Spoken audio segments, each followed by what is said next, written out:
rivaroxaban, edoboxaban y la vitraxaban. Todos son vamos, doctor. Sí. ¿Qué es lo interesante? Escúcheme bien. Todas estas sustancias van a ir a inhibir al factor 10 activado. Aquí, como vemos, si vamos a la cascada de la coagulación que está acá, aquí va a actuar. Pero son orales. O sea, estos vamos a dar por vía oral. Antes se los consideraba como parte de la heparina, pero heparinas por vía oral. Así es como dicen. Estas sustancias, jóvenes, se utilizan, por favor, en forma bioral. Son dosis pequeñas, actúan muy rápidamente, su vida media es muy corta y no necesitan control laboratorial como lo hace la heparina y la warfarin. El rivaroxaban, bueno, es el primero que apareció y es el más utilizado, se da por vía oral, se puede dar junto a los alimentos y obviamente va a inhibir al factor 10 activado. Pero aparte de eso, va a actuar sobre el citocromo P450, la cual va a hacer que su acción de este rivaroxaban se potencie, su acción y su mecanismo. Se transforma también en el hígado y se va a eliminar por la orina, por la bilis, obviamente por las heces. Ese es el rivaroxaban. Luego tenemos el apixaban, que también se da por vía oral, 12 horas la vida media, y igual actúa sobre el citocromo P450 y mayormente actúa también sobre la glucoproteína B. Mayormente su nivel plasmático adecuado actúa a las 2 horas, jóvenes. Un tercio de este fármaco del apixaban se elimina por vía, se elimina por la orina y el resto por las heces. Jóvenes igual actúan sobre la glucoproteína B.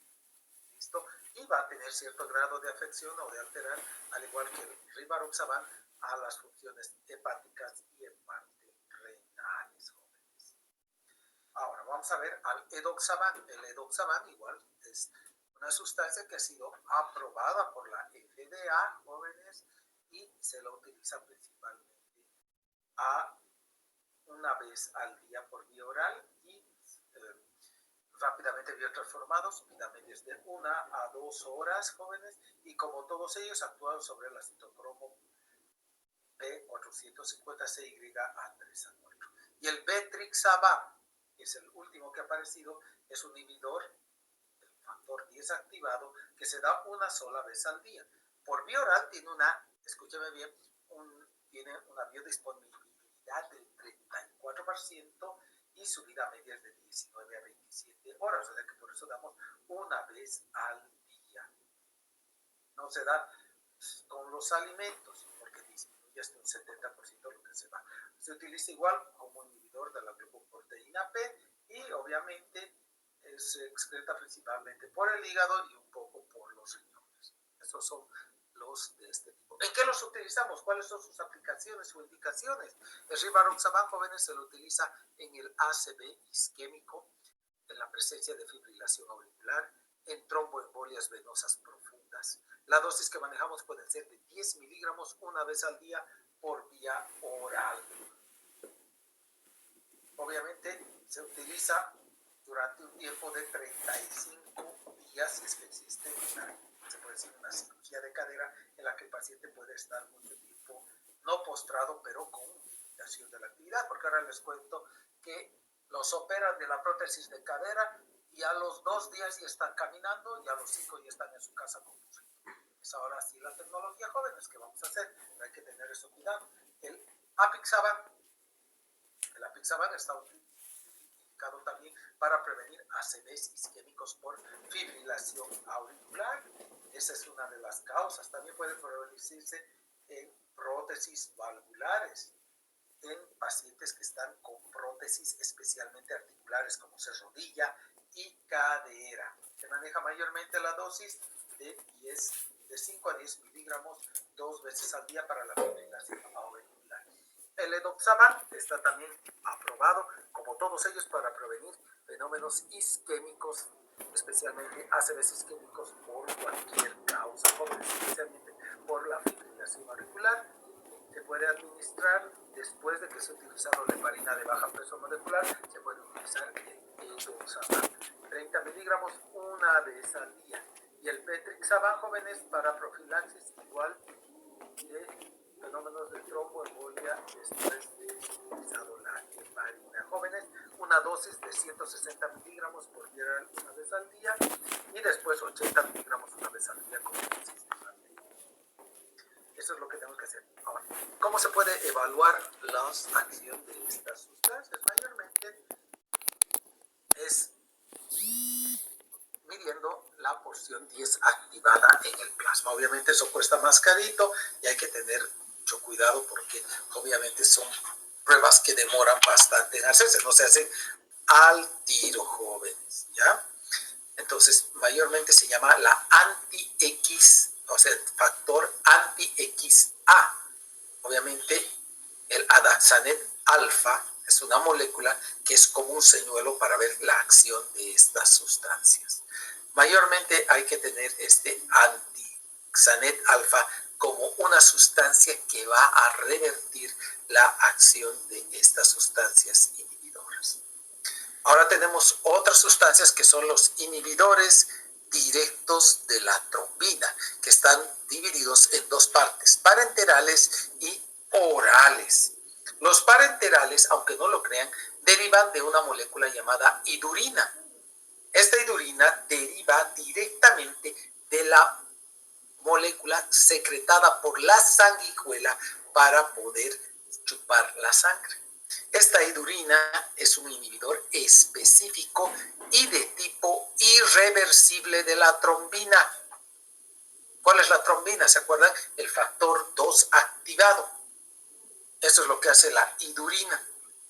Es un inhibidor irreversible. Esta idurina, jóvenes, ya no está disponible y se la ha sustituido por la lepidurina. La lepidurina, obviamente es sintética, se administra por vía oral y hay que vigilar mediante el tipo de tromboplastina tisular. Esa es la ligodurina, jóvenes. Tiene un poco efecto sobre las plaquetas y sobre el tiempo de sangría, jóvenes. No se olviden, se administra por vía parenteral, al igual que la heparina, o sea que hay que tener mucho cuidado. Se excreta principalmente por el riñón y se biotransforma un poquito en el hígado. Forman un complejo de trombina, lepidurida, que puede durar bastante tiempo, jóvenes, pero hay que tener mucho cuidado. Cuando está formado este fenómeno, no hay liberación tan fácil y no se elimina por el riñón, jóvenes. Obviamente, como dice, en el 2020 la lepidurida se descontinuó su producción en Estados Unidos. Lo que dice aquí tu libro, fíjense en la página 641. Ahora vamos a hablar de la bevalidurida, que es otro inhibidor de la trombina. Tiene una acción más rápidamente, se metaboliza rápidamente y, jóvenes, se elimina de entrada el 20% de lo que se ha absorbido y el resto se va a eliminar en una forma progresiva. ¿Entendido?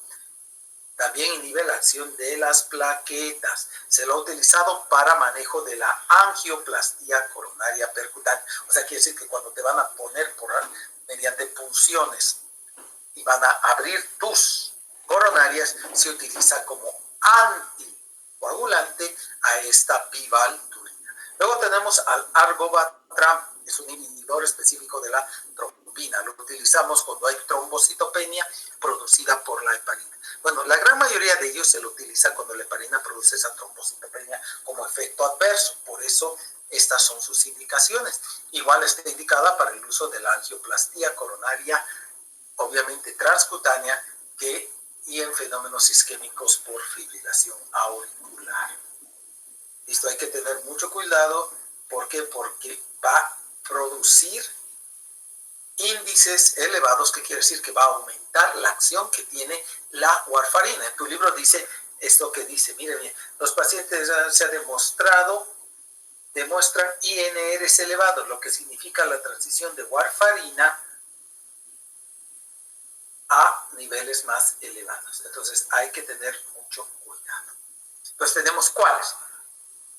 iduvirida, lepidurida, bivaldurida, argobatran y estaba el melagatran. Pero el melagatran ya ha sido retirado también del mercado y los dos únicos que utilizamos son el bivaldurina y el argobatran.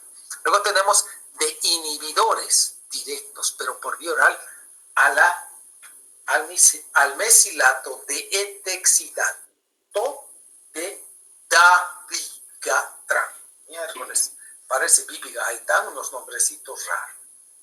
Esos mayormente se utilizan así, bien clarito, para prevenir los fenómenos de ACVs isquémicos por formación de trombos y émbolos en la fibrilación auricular. El dabigatran, jóvenes, se convierte en nuestro organismo en una molécula que va a producir un metabolito que va a tener una semivida de 5 a 7 días.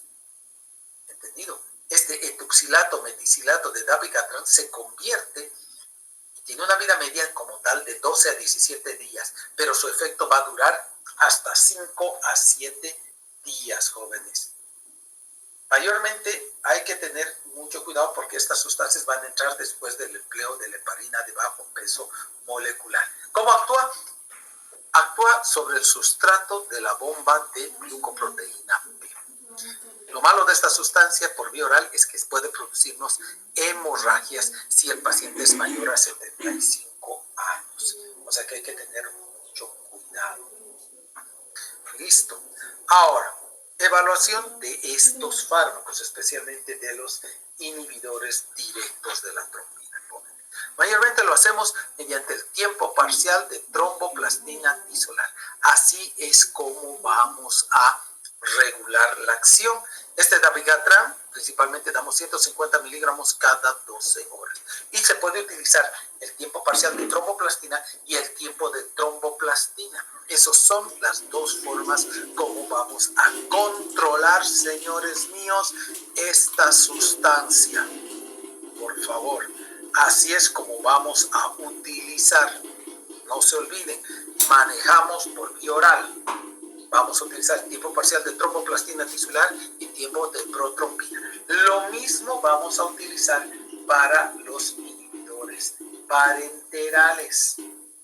Tiempo parcial de tromboplastina y tiempo de protrombina, jóvenes. ¿Listo? Ahora, el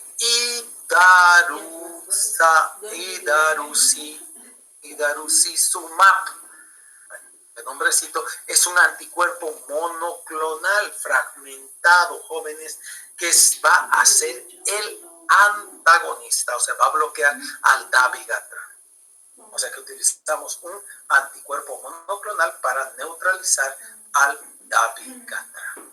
Obviamente, la vida media de esta sustancia se puede administrar 5 gramos endovenosos, jóvenes. Esa es la dosis para controlar la actividad del dabigatran. Miércoles, hasta todos tienen ahora antídotos, sí, tienen sus antídotos, porque este dabigatran es mucho más efectivo que los parenterales. Hemos dicho que los parenterales duran poco, tienen muy poco efecto, su efecto nunca es del 100%, 80%, mayormente tú estás viendo del 30%, 75%, 60%, o sea, inhiben, pero bien. Mientras que el dabigatran es muy fuerte, tiene una vida media muy prolongada, hasta 17 horas, necesitas un control más estricto y tenemos a este anticuerpo monoclonal para neutralizarlo. Entonces, estos son los inhibidores directos de la trombina. Ahora, si se fijan ustedes, hemos hecho esto. Inhibidores directos de la trombina son los que actúan aquí, lo que acabamos de ver. La iduralida, la lepidurida, la divaldurida, el dabigatran, todos ellos actúan aquí. El epixaban, el edoxaban, todos ellos actúan aquí. La heparina, la warfarina. La heparina de bajo peso molecular actúa aquí. Y la warfarina actúa 2, 7, 9 y 10 en este lugar. Entonces, así es como nosotros manejamos a nuestros pacientes con jóvenes con anticoagulación a la macana. Entonces, esto es para prevenir. Esto es para que nosotros preveamos o tengamos la capacidad de prevenir que nuestro paciente puede desarrollar un fenómeno tromboembólico. Bueno, tendríamos que ser muy capos.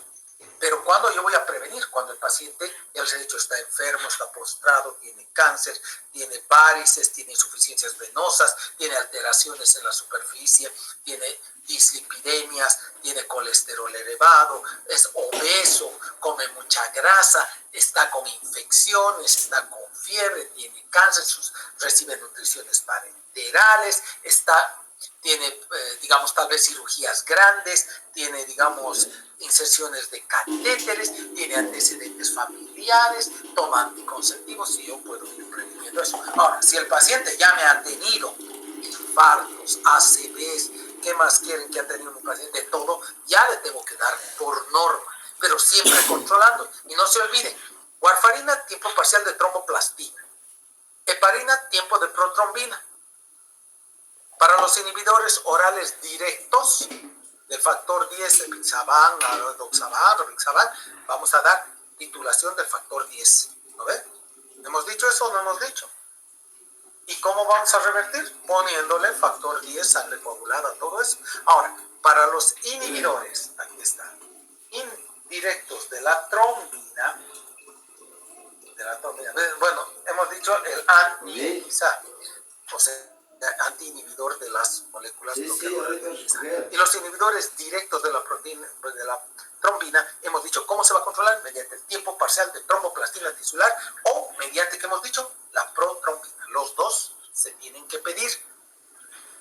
La más severa, hemos visto, es por vía oral, el dabigatran, porque tiene metabolitos, tiene una vida media muy fuerte, su acción es muy grande y a veces para revertir vamos a tener que utilizar un anticuerpo monocromal que es el idarucizumab, que se da 5 miligramos por vía endovenosa para neutralizar a esta sustancia.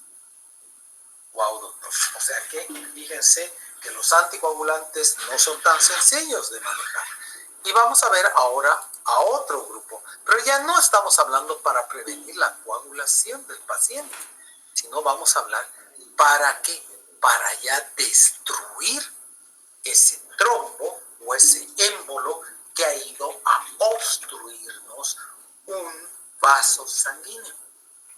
Claro, se ha formado un émbolo, se ha formado un trombo e incluso puede haber desprendido un émbolo que nos ha ido a tapar un vaso sanguíneo. Y son los factores o fármacos fibrinolíticos. Estos fármacos fibrinolíticos, ¿qué es lo que hacen? Van a estimular la transformación del plasminógeno que está pegado a la fibrina y que se transforme en plasmina. Y aquí tenemos al factor activador del plasminógeno tisular. Por eso es activador plasminógeno tisular, TPA. La calicreina y el factor 12 también estimulan la transformación de plasminógeno en plasmina. Y tenemos dos sustancias, la uroquinasa o urosinasa, que se sintetiza dentro de nuestro organismo, en los riñones, la streptosinasa, que es un producto sintético que se ha sacado del estreptococo, que nos produce la faringoamigdalitis, que se llama estreptococo beta hemolítico. Aquí tenemos después sustancias que van a inhibir ese proceso o van a regular a la plasmina. ¿Y cuáles son? La antiplasmina, la antitripsina y el antitrombina 3. Y sustancias que van a inhibir a la uroquinasa, streptocinasa, son la alfa-1 globulina y los inhibidores de la UCA, de la uroquinasa sintética. Entonces, así, ¿cómo podríamos decir este grupo fibrinolítico? Son sustancias que van a ir a lisar, a destruir la fibrina del trombo o del émbolo que ha ido a obstruir un vaso sanguíneo. Así lo decimos. Y su principal acción, ¿cuál es? La de activar a la plasmina para que ésta venga a destruir las redes de fibrina y a la fibrina y se produzca, ¿qué cosa? La destrucción o lisis del trombo o del émbolo. Así es como está dicho. Tenemos dos, ya les he dicho, la estreptomicina y la urosinasa y el factor activador del plasminógeno tisular. Esos son los más utilizados. La streptokinasa obviamente es sintética, deriva de la streptocinasa del estreptococo. Esta sustancia interactúa con el activador del plasminógeno tisular y acelera su transformación. Esta sustancia, la streptocinasa, se utiliza una dosis de carga. Todas son por vía endovenosa o por catéter, que puede llegar hasta el lugar. Se da una dosis de 250.000 unidades, seguida de una dosis de 100.000 unidades endovenosa por hora por 24 a 72 horas. ¿Qué es lo interesante de la streptocinasa? Por favor, jóvenes. Y esto es muy importante. Eso tienen que saber. ¿Y cuál es? Que lisa. Tú escuchas la palabra lisa no es un nombre. Lisa quiere decir destruye el trombo de fuera hacia adentro. Ahí está. Ahora tenemos que hablar de la urocinasa, que obviamente es una sustancia que fisiológicamente se sintetiza en nuestros riñones, pero sintéticamente, al igual que la streptokinasa, se la ha sintetizado. La urocinasa, jóvenes, mayormente tiene la peculiaridad de que lisa, destruye el trombo o el émbolo de dentro hacia afuera. ¿Entendido? La streptocinasa es de fuera hacia adentro. Y la dosis que manejamos de urocinasa, una dosis de carga de 300.000 unidades que van a pasar en un tiempo de 10 minutos, de 5 a 10 minutos, y después viene dosis de mantenimiento de 300.000 unidades internacionales por hora por 12 horas.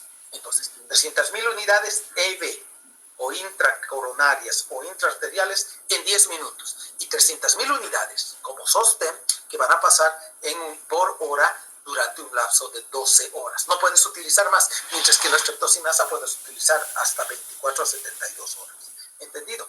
Ahora tenemos que hablar de la gran molécula, la que está siendo muy utilizada, que es el activador del plasminógeno hístico o tisular. Este de acá, que dice TBA, que es el que más se está utilizando actualmente. Tenemos varias de estas sustancias. Tenemos al alteplasa, a la reteplasa, a la tecneplasa, a todos los plasa. Así de fácil y sencillo. Estas sustancias, jóvenes, tienen una vida media larga, jóvenes. ¿Qué es lo que hacen? Muchas veces modifican a la plasmina, activando al plasminógeno que sea plasmina, jóvenes. La única variación de la alteplasa, de la reteplasa, del tecneplasa y de todos ellos es que se quita o se pone un aminoácido. En la alteplasa, jóvenes, se utilizan bolos por vía endovenosa o intraarteriales de 15 miligramos, seguido de una dosis de sostén de 0,75 miligramos kilogramo peso. Máximo 50 miligramos que van a pasar en 30 minutos. Ese es un bolo. Y después utilizamos una dosis de mantenimiento de 0,5 miligramos kilogramo peso, máximo 35 miligramos, que van a pasar en otros 60 minutos. Esa es la alteplasa. Entonces ponemos primero un bolo, o sea, una dosis de carga de 15 miligramos, seguido de 0,75 miligramos, máximo 50 miligramos, que va a pasar en 30 minutos. Y después una dosis de sostén de 0,5 miligramos por kilogramo peso hasta 35, que va a pasar en 60 minutos. O sea, damos una dosis, luego damos otra de 30 minutos, calculando 0,75 miligramos kilogramo peso, y luego una dosis de 0,50 que va a pasar en 60 minutos. Así es como se maneja. Luego tenemos del mismo grupo activador plasminógeno tisular al reteplasa, que son 2 inyecciones, o sea, 2 bolos intravenosos de 10 unidades la primera dosis, y 30 minutos después 10 unidades la segunda dosis. O sea, la dosis que se maneja es esa. Para infartos, mayormente el reteplasa manejamos dosis de 0,9 miligramos kilogramo peso del infarto hemorrágico, y de todo ese porcentaje vamos a utilizar el 10% al inicio y el resto vamos a pasar en una hora. A ver, reteplasa, 0,9 miligramos por kilogramo peso. De ese total que ha salido, el 10% lo divides entre 100, el 10% lo metes de inicio, y el otro restante, 90%, lo vas a pasar en una hora. ¡Hala, qué interesante! Así es. Todas estas indicaciones, jóvenes, son para prevenir trastornos, o ya revertir trastornos isquémicos, como ser la tromboembolia pulmonar, la trombosis venosa profunda, la tromboflebitis ascendente. Pero aquí hay una cosa que es muy importante, que es la que más nos interesa también. La tromboembolia pulmonar puede matar a las personas jóvenes, porque es un émbolo que va y tapa una arteria pulmonar y el pulmón se infarta. El pulmón, cuando se infarta, libera una serie de sustancias que va a causar un paro cardíaco, va a producir una insuficiencia renal, va a producir una insuficiencia hepática. Por eso es que tenemos que saber manejar estas sustancias, especialmente para los que quieren hacer su especialidad en terapia intensiva. ¿Entendido? En el infarto agudo de miocardio, jóvenes, se requiere de un tratamiento selectivo. ¿Qué quiere decir? Que vamos a tratar de llegar por vía percutánea con un catéter lo más pronto y cercano hacia donde está ese trombo o ese émbolo que ha producido el infarto. Y vamos a empezar a utilizar de entrada la streptocinasa, las dosis que hemos dicho, 250,000 unidades que van a entrar así en bloque, y 250,000 unidades que van a entrar para mantenimiento durante 24 a 72 horas. Todo eso que hemos hablado, ahí está. Así es como vamos a manejar. ¿Entendido? Entonces hemos hablado de la streptocinasa, la urocinasa y el activador del plasminógeno tisular. ¿Cuál es su función?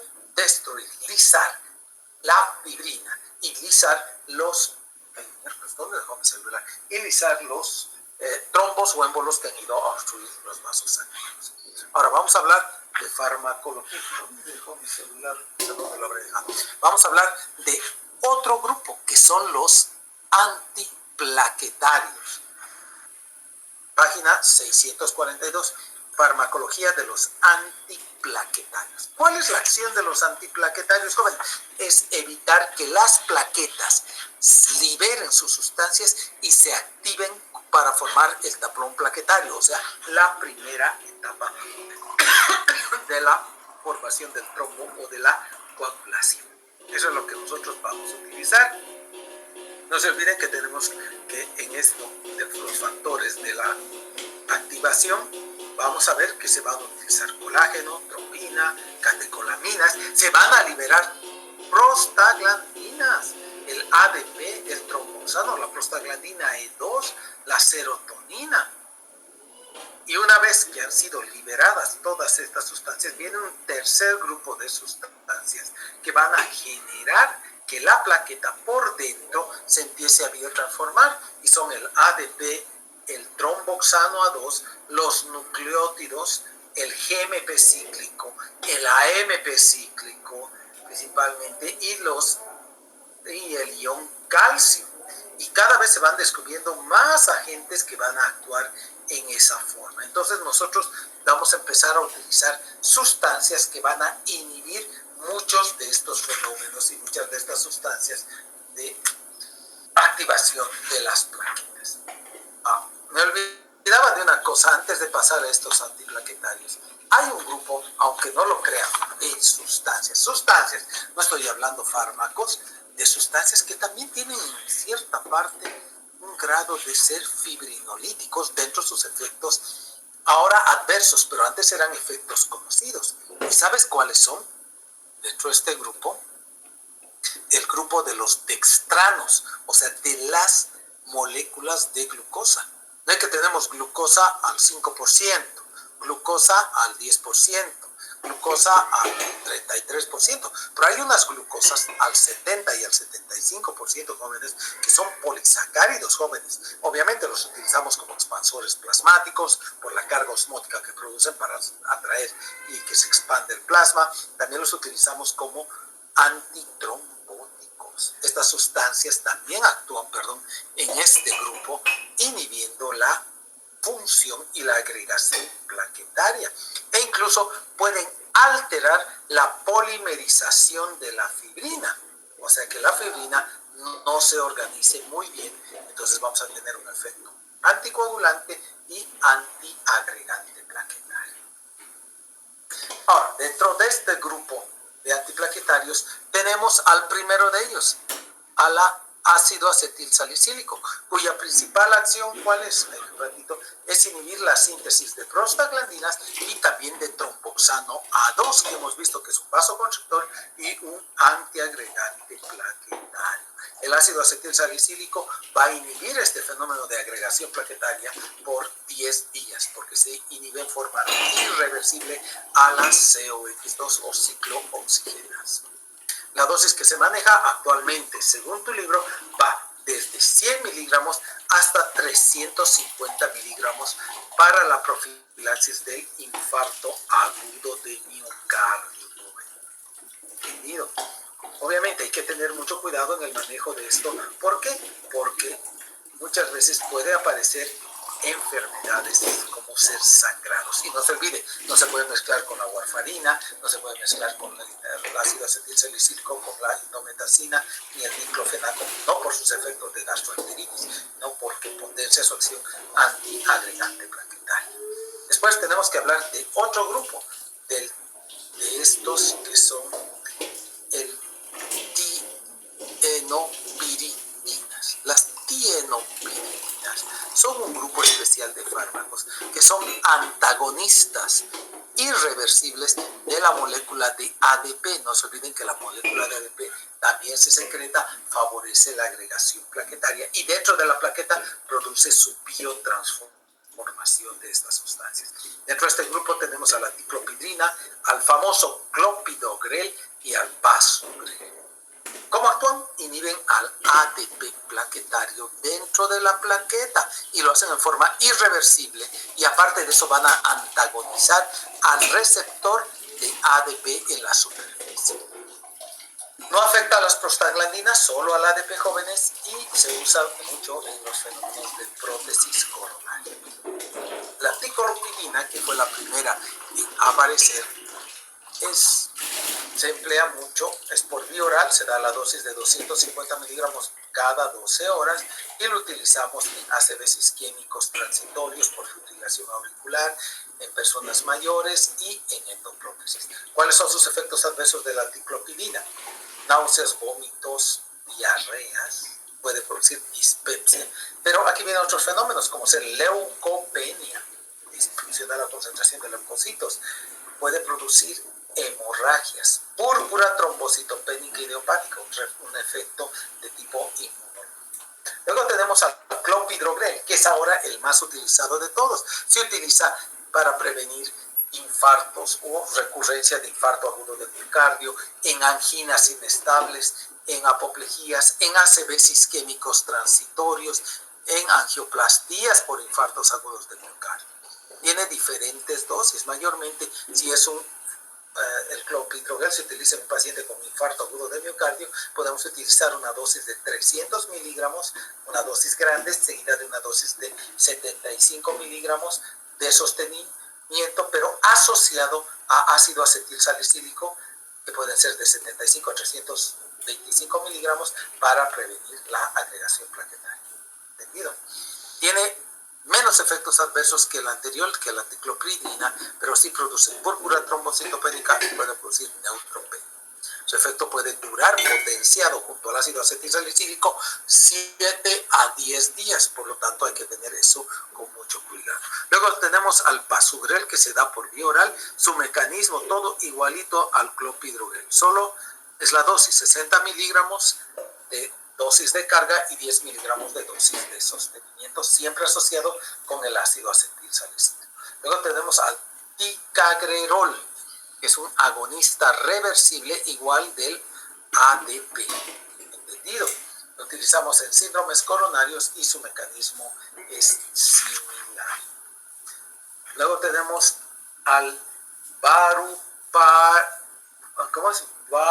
Voraparax, estaba olvidando el Voraparax, estas cosas. Este también es un inhibidor de los receptores de las proteasas de la plaqueta jóvenes, mayormente en pacientes que tienen arteriopatías periféricas, o sea, fenómenos a nivel periférico, mayormente en las enfermedades de Raynaud, en fenómenos de tromboembolias a nivel de las áreas. La dosificación es de 2.08 miligramos por día vía oral. Ahora, se ha visto, aunque no lo creen, resistencia a acción del ácido acetilsalicílico y del clopidogrel. ¿Cómo es posible, doctor? Nuestro organismo ha empezado a crear resistencia. Se ve en un 5 a 75%, pero ¿por qué nos lo menciona? Si esto va a dar por vía oral. Sí, pero como personal de salud tenemos que saber eso. Ahora, viene otro grupo de fármacos. Ya no son los inhibidores de la COX ni las tienopiridinonas, sino son los bloqueadores o inhibidores de los receptores 2B3A, contenido de la glucoproteína plaquetaria. Estas sustancias, jóvenes, estos receptores se unen al fibrinógeno, a la fibronectina, a la bifibronectina y al factor von Willebrand. Entonces, estos receptores son los que se van a unir y van a empezar también a desencadenar fenómenos de tromboxanos, de ADP dentro de la plaqueta y se moviliza el cáncer. Entonces, vamos a ver sustancias que van a bloquear a estos receptores para evitar la vía final de activación o de la agregación plaquetaria. Estos receptores tienen una secuencia final de arginina, glicina y aspargina. En su libro está como RGD, ahí está, que es sumamente importante. Y esta terminación de arginina, glicina y aspargina es el objetivo terapéutico de estas sustancias, entendido, de estos inhibidores o antagonistas de estos receptores. Tu libro ahí, todo lo que tú leas, menciona de que existen más de 50,000 copias en la superficie de cada plaqueta de estos receptores. Obviamente, cuando hay una desaparición de este complejo, se denomina la tromboastemia de Glanzmann. O sea, que quiere decir que no se forma el trombo plaquetario. ¿Y cuáles son estas sustancias que vamos a utilizar? La mayoría de ellos se manejan por vía oral. ¿Y cuáles son esas? El abciximab. Este abciximab es un anticuerpo monoclonal que va a actuar sobre este complejo 2B3A. Esa es su función. Lo utilizamos mayormente junto a la fibronectina para evitar eso. Comúnmente utilizamos en el síndrome coronario agudo y en la ¿cómo se llama? La coronarioplastia percutánea. Esa es su indicación. Ahora, la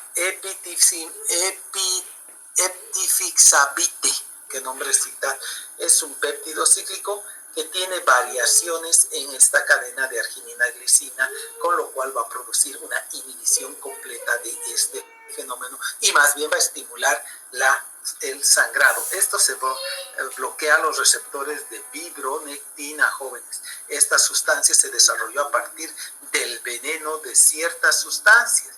Por eso se llama eptifibantida, que hace referencia a una vida a nuestras queridas amigas, las serpientes. ¡Wow! Sí, así es, mis queridos jóvenes, cómo se maneja esto. No es tan fácil, no es tan sencillo y nosotros tenemos que saber cómo emplearlos. Ahora, tenemos que ver otros antiplaquetarios adicionales, jóvenes, pero un poco más severos. Y dentro de este grupo tenemos al dipiridamol y al silostazol. Estas sustancias, jóvenes, son otros antiplaquetarios adicionales, jóvenes. Mayormente el dipiridamol, aparte de eso, es un vasodilatador importante. ¿Y qué va a hacer?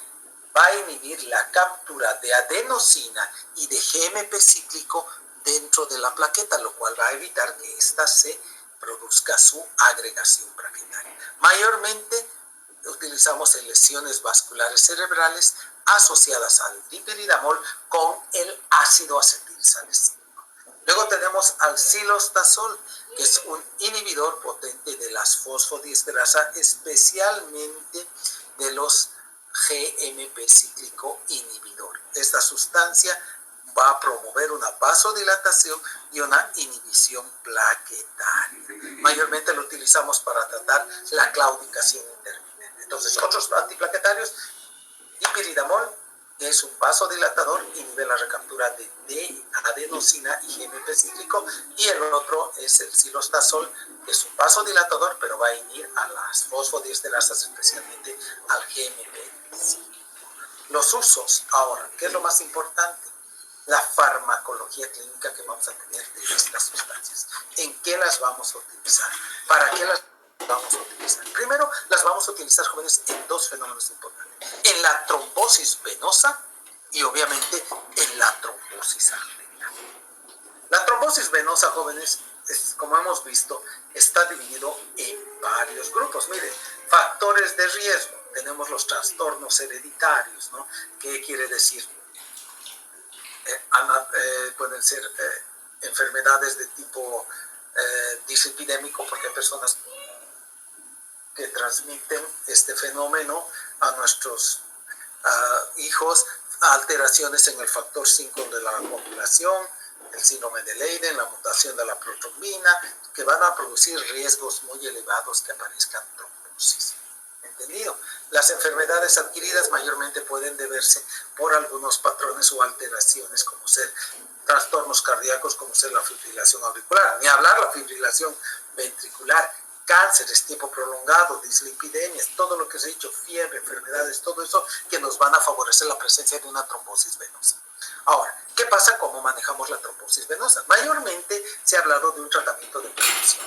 Prevenir la trombosis venosa, especialmente la incidencia de fenómenos embólicos a nivel pulmonar y en algunos casos hasta cerebral. Entonces vamos a tener que manejar principalmente la heparina y la warfarina. Obviamente, de administración subcutánea, la heparina de bajo peso molecular, a veces en fondaparínicos.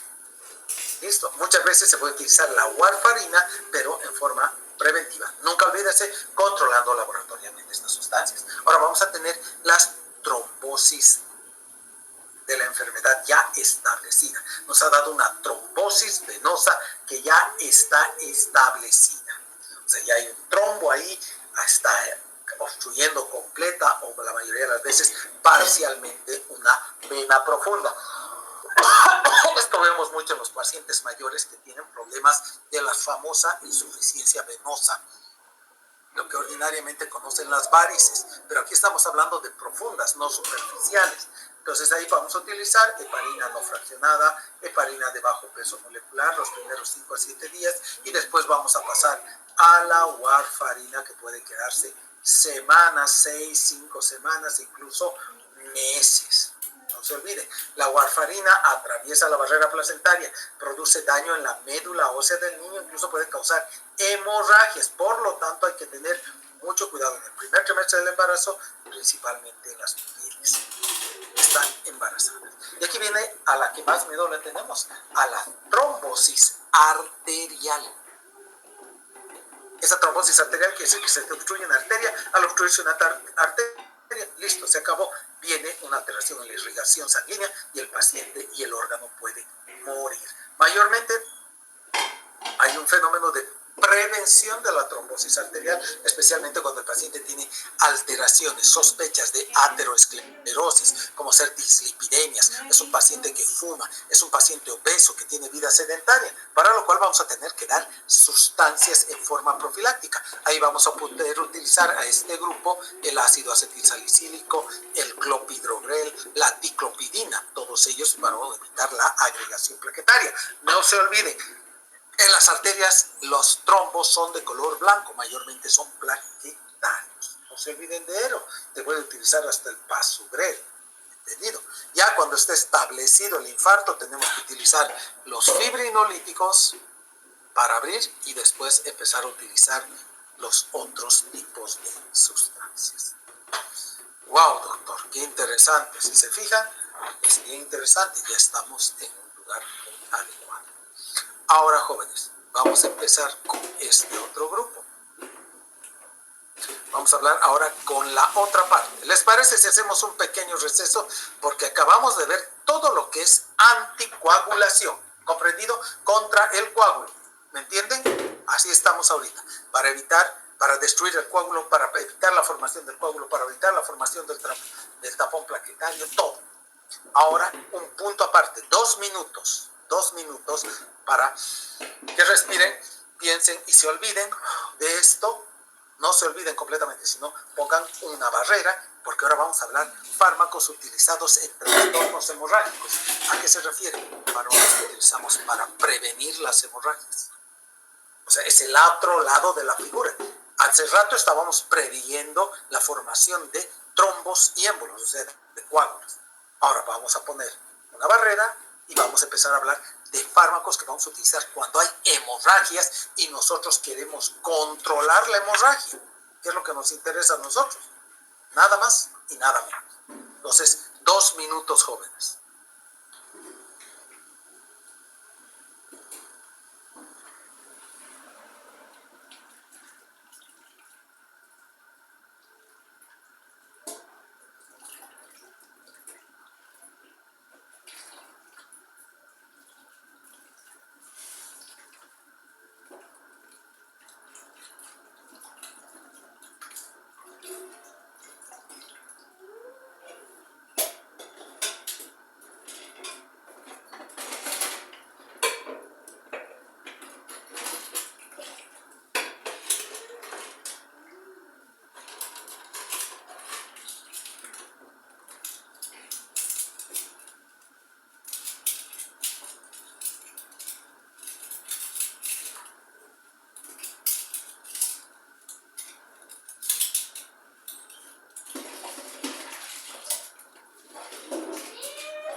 Sopita nos hay que hacer pasar.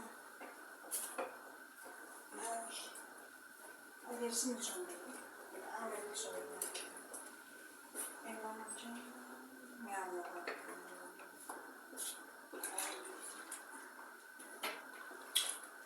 Pero era que te sí, ¿Pero dónde voy a ir a comprar? A ver.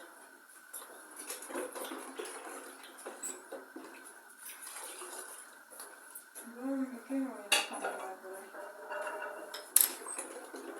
pero entonces, ¿con qué te has tapado? Tal vez Así es, ¿qué va a hacer? con choco, pero que te tapas con algo, una toalla, con algo. Pero adentro he dejado también su todo.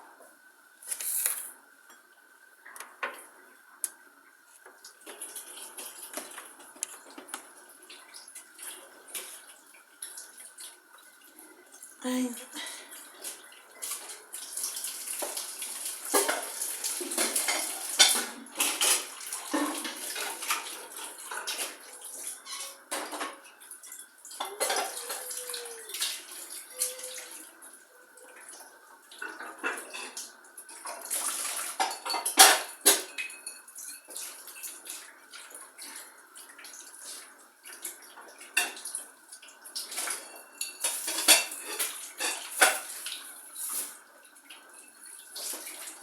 está bien hecho. Ay, Dios. No está, a ver, eso me gusta. La pica.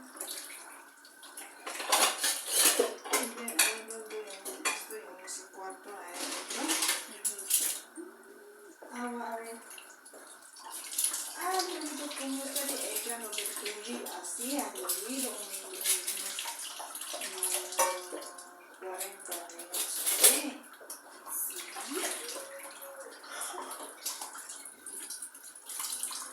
Ay, mira, recién en la noche, a las 7:30 por ahí. ¿Y tú ya estás organizado o sí? Estuve alistada y aquí estoy metiendo. Ahí está.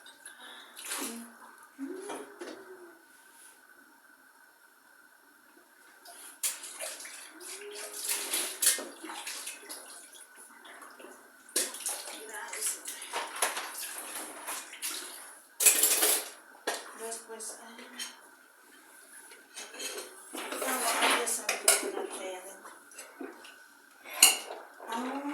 casi puede caminar también.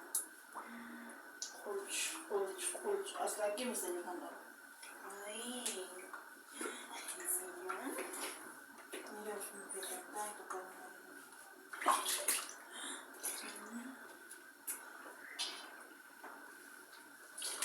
Después, haces de mediano.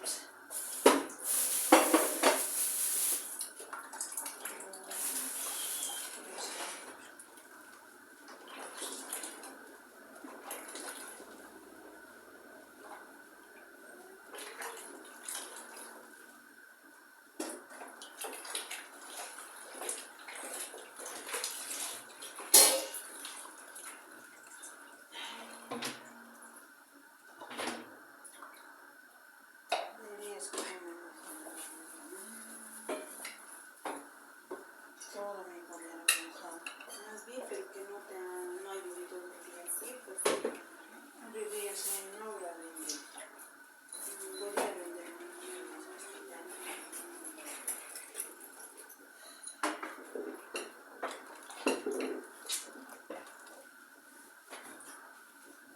Sí.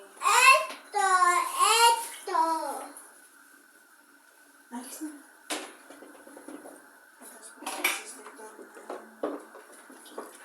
Después me baña de celular también. Estoy buscando, mucho. Gracias, está. Eso más te voy a dar más pasar. El rangocho azul no me estoy buscando. ¿Y no has mojado tu celular? No, pues, eso lleva pues, el primerito, es rangocho. Y estábamos en bolsita, en 2 bolsitas estábamos. Es peligroso que no vengas así. Ay, Dios mío, todo me pasa.